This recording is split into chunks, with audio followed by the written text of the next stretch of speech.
Friends, ఈ వీడియోని like చేయండి, అదేవిధంగా మీ ఫ్యామిలీ మెంబర్స్కి ఫ్రెండ్స్కి షేర్ చేయండి. దయచేసి అందరూ కూడా సబ్స్క్రైబ్ చేసుకోండి. Thank you very much. Chilli 73కి స్వాగతం. ఈ రోజు మనం చికెన్ తో వడలు తయారు చేసుకుందాం. ఈ చికెన్ వడకు నేను 100 గ్రాముల చికెన్ తీసుకున్నాను.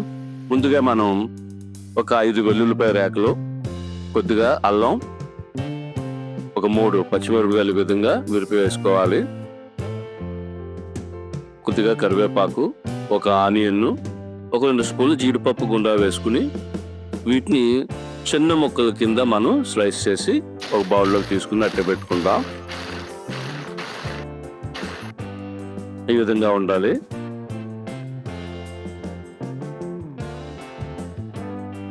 ఇప్పుడు ఇదే చాపర్లోకి మనం చికెన్ వేసుకుని పెద్ద ముక్కలో కాదు, అదే విధంగా పేస్ట్లా కాకుండా మనం కైమా ఏ విధంగా అయితే ఉంటుందో ఆ విధంగా మనం దీన్ని తయారు చేసుకుని పెట్టుకుందాం.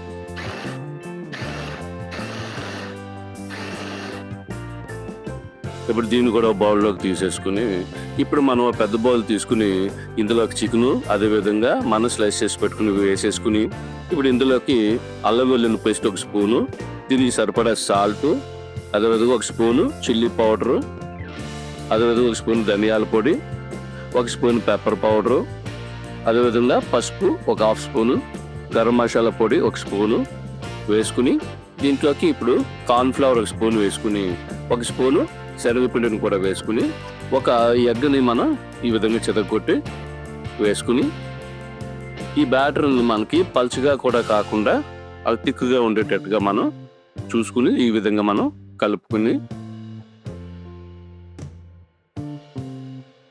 బాగా మనం కలుపుకోవాలి. ఇప్పుడు ఇంకొక స్పూను శనగపిండి వేసుకుని ఈ బ్యాటర్ థిక్నెస్ కోసం మనం ఇంకొక స్పూన్ శనగపిండి వేసుకుని దీన్ని కూడా ఎక్కడ ముద్దలు లేకుండా చక్కగా మొత్తం ఇదంతా కూడా మనం బాగా కలుపుకోవాలి.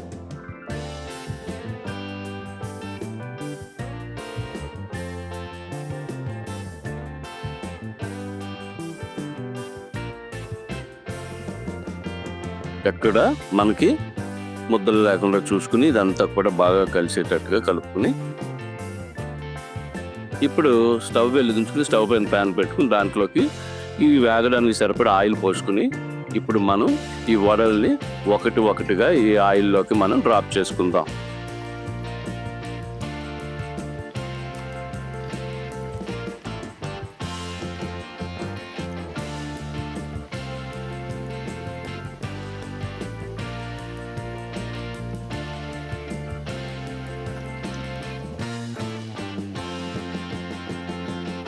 వీటిని మనం సన్నటి సెగ పైన మనం ఫ్రై చేసుకోవాలి. ఫ్లేమ్ ఎక్కువ అయితే మాడిపోవడం జరుగుతుంది. ఇప్పుడు మనం ఒక ప్లేట్ తీసుకుని ప్లేట్లోకి ఒక నాప్కిన్ తీసుకుని ఇప్పుడు మనం ఒకటిగా తీసుకుని ఈ ప్లేట్లోకి సర్వ్ చేసుకుందాం.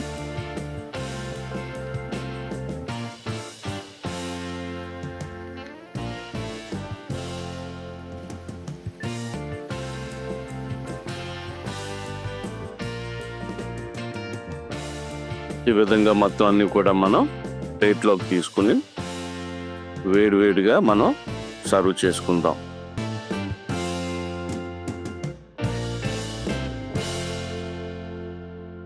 Thank you.